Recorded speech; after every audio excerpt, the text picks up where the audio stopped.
I think I've got a great video for you today. We're going to be taking a look at the Okinos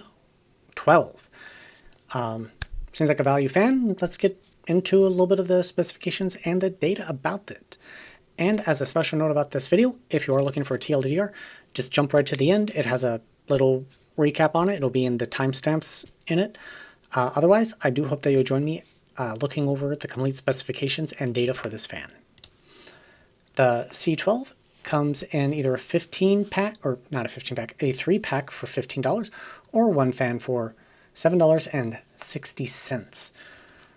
So overall, a great value fan. And they talk about a bunch of special features on the website Vortex Design, these little grooves at the back of the fan, as well as a enhanced frame. We're going to be testing to see how well it does compared to other fans. Flow dynamic bearing, there's this air speed, RPM, and other relevant data, including the mean time between fair, which is a pretty impressive result at over 70,000 hours. At this time, I'd also like to thank Okinos for sending me this review sample to take a look at. Before we get into the data, I would like to thank Mint Mobile for being today's video partner. Thanks to Mint Mobile's wireless plans, it is possible to not only switch away from big, expensive mobile companies, but also to have a quality, affordable plan for me and my family. Mint Mobile's premium wireless plans start at just $15 a month for a 3-month plan. For that, I can get high-speed data and unlimited talk and text on the nation's largest 5G network. I can bring my own phone and keep my current phone number. So you don't need to memorize a new phone number, something I have always found difficult. Switching to Mint is super easy. Thanks to digital eSIM cards, which most phones have, you can sign up and activate immediately right from your own phone, from the comfort of your own home. If by any chance your phone doesn't have an eSIM card, Mint will ship you a new SIM card free of charge. And right now, for new customers, Mint Mobile is offering 50% off their 12-month unlimited plan. It's the best deal of the year, but it's only available for a limited time. If you're interested in learning more about Mint Mobile and switching, visit my link up above or the link in the video description down below. All right, first off, I want to say that the packaging is a little bit misleading. It makes it look like that this is an RGB fan, when in fact, it is not. At least the version I received is not an RGB one. Maybe there is one out there. I just wanted to note that the packaging makes it look like there is one. The first notable note that I want to talk about is the frame design. So it is nice and squared off, but it has these huge openings around the edges, which means if it's in a back pressure situation, there is a potential, if there's a buildup of pressure behind the fan, that it will find the easiest way for it to escape, and that would be through these openings around the edges towards the camera, which would then allow the air to cycle back into the fan. You might think, good, but it's actually not good. So I do prefer having some sort of solid material there, just to ensure that the air is all traveling this way and not allowed to cycle back out of the fan. It just greatly improves performance and that kind of fun jazz. It does have rubber pads around the edges, which is great to see. It helps dampen out a little bit of vibrations. In terms of the blade edge distance, well, it gets pretty close to the edge of the frame, so that's really quite good. What else? Oh, the fan has this little sawtooth pattern on the inside, which is supposed to just help out with turbulence and noise as the air travels down it. The blade design is very reminiscent of like the Gentle Typhoon among other fans these days. Rotor is pretty small, so you got larger blades. If we take a look at the back, the struts are nice and thin and nice and compact, particularly the one that has all the wiring. I love to see this. Not enough brands really compact this one. Like even Noctua doesn't really make it as slim on their A12 Extra 5 as it could be. So this just helps reduce extra resistance for the air to flow out of the fan, improving general performance. This strut is the only one that is basically flat on the top. The other ones are arced, so that's the only downside, but you know, that one's at understandable. Other than that, the fan is pretty standard looking.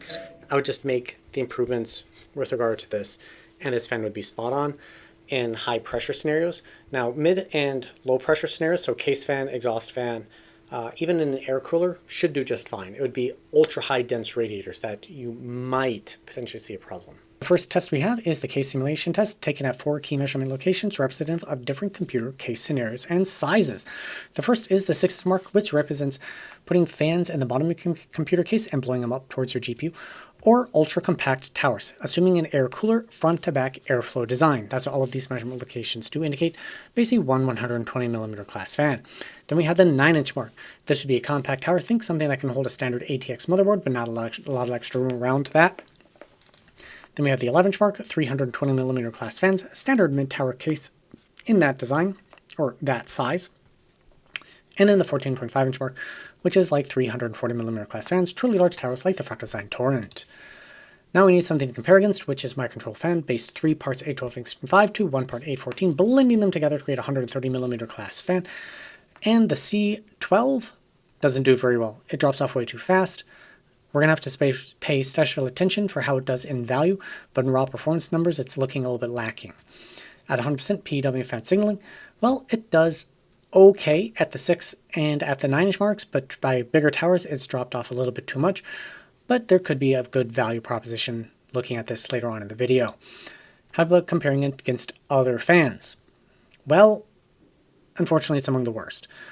Looking at it another way, in bar graph form, kind of simplifies it and how the fans were calculated for an average.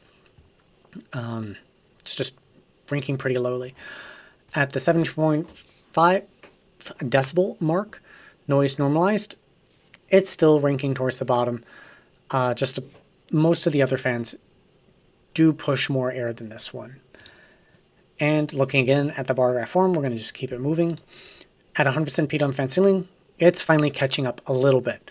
It's still being outclassed a little bit. It's on the bottom side of these fans, but the problem is still bigger cases. It can't concentrate that airflow very well. Smaller cases, it might do okay. We're going to, again, pay special attention to the value. Taking a look at fixed RPM levels, so at 800 RPM, well, it's last. At 1500 RPM, it's ranked towards the bottom once again. And at 2000 RPM, it averages out to be towards the bottom because my averaging weighs heavily towards 11 and 14.5 inches rather than 6 and 9. Because overall, I think most computer cases are either going to be small, where you're going to blowing air really short distances, or it needs to get through the whole darn case. Taking a look at the 9-inch mark for airspeed at that mark versus the noise level the fan produces. And the C12 isn't the worst fan on here, but it's the second worst for the fans I'm displaying. Taking a look at things in SON, which is just a different way of looking at noise levels. No comment.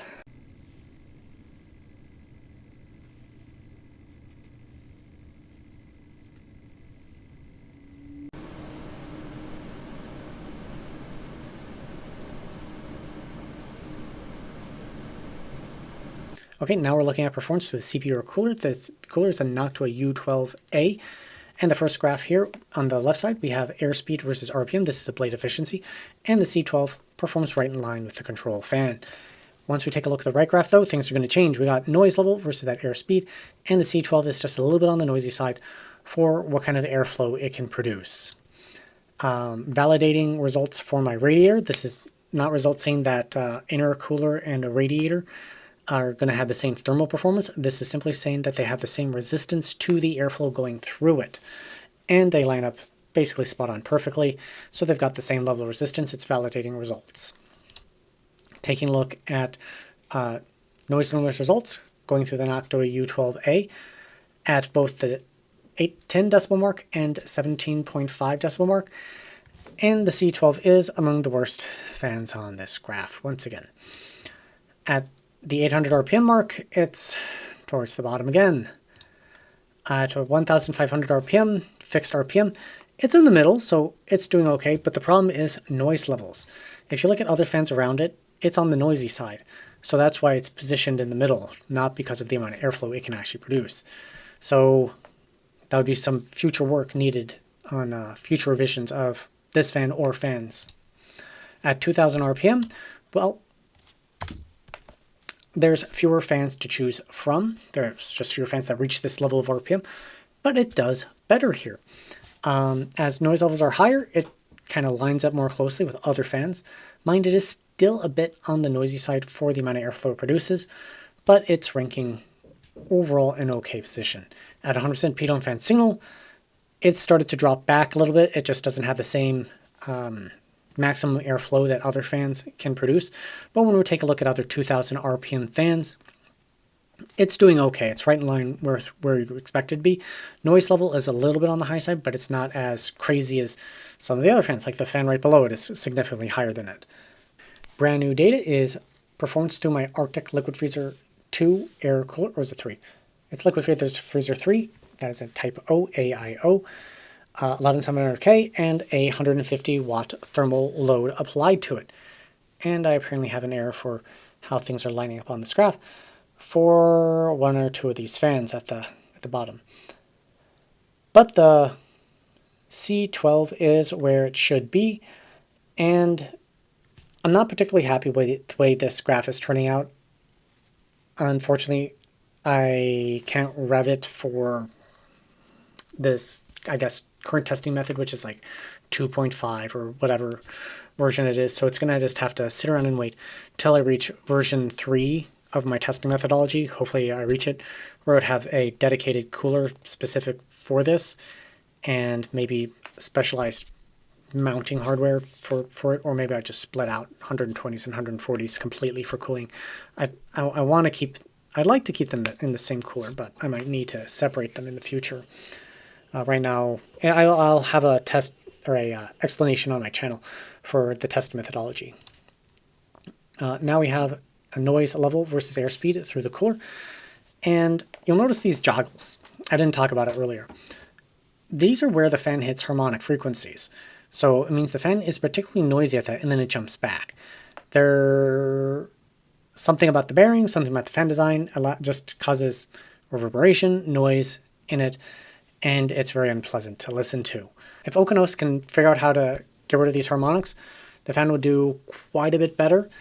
It would still be at the bottom end of this graph, the fans that I've decided to display here, but it'd be more pleasant overall to listen to and would get a stronger recommendation here.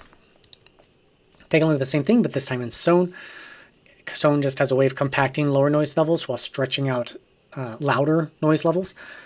And so it pretty becomes clear, the C12 in these harmonics, that it becomes, or resonant frequencies, that it just is really noisy at them while not producing that much airflow, and it kind of messes with the way results line up.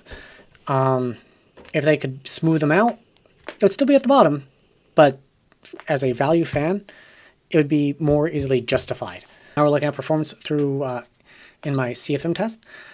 Basically, you got a fan, you got a tube, you put the fan against the tube, and you blow air down it, and that's how you get CFM, cubic feet per minute. So first, blade efficiency, it is exactly lined up with my control fan, which is just the Noctua A12X25. In terms of that noise level, though, you do see the joggles off to the side where you got the harmonics in it, and it's just off the pace of my control fan. Compared to other fans, it's towards the bottom. Mind, there are other fans that you would think would rank better than it, also sitting down here. But compared to some of them, it's not moving nearly as much airspeed, particularly at the 17.5 decibel rating. So it's just too noisy for how much airspeed it can produce. At 100% PDOM fan signal, it's towards the bottom.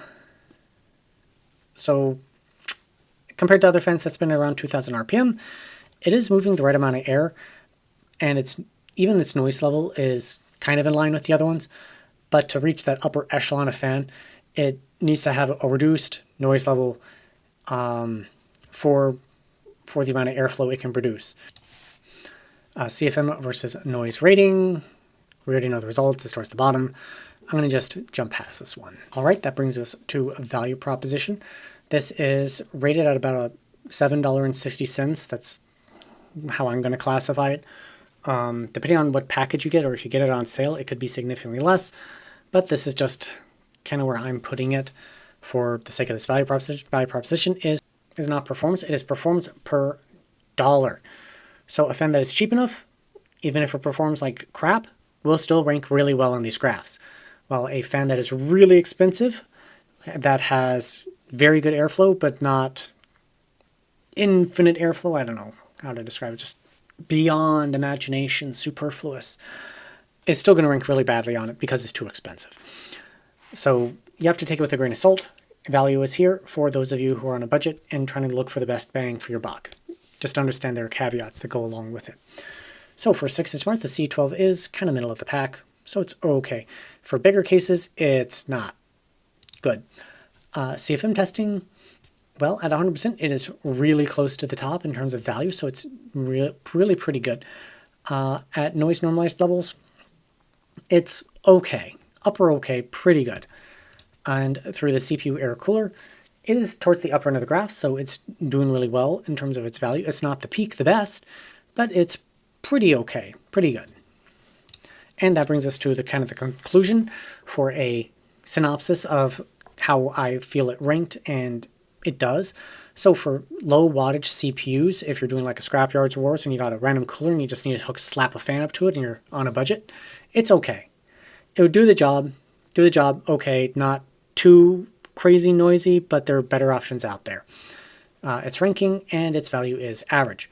For high-powered CPUs, its ranking is average. There's its rank, and its value is good. So it would do relatively okay on a higher power CPU, assuming that the cooler that you're slapping it to is good enough to handle the thermal load.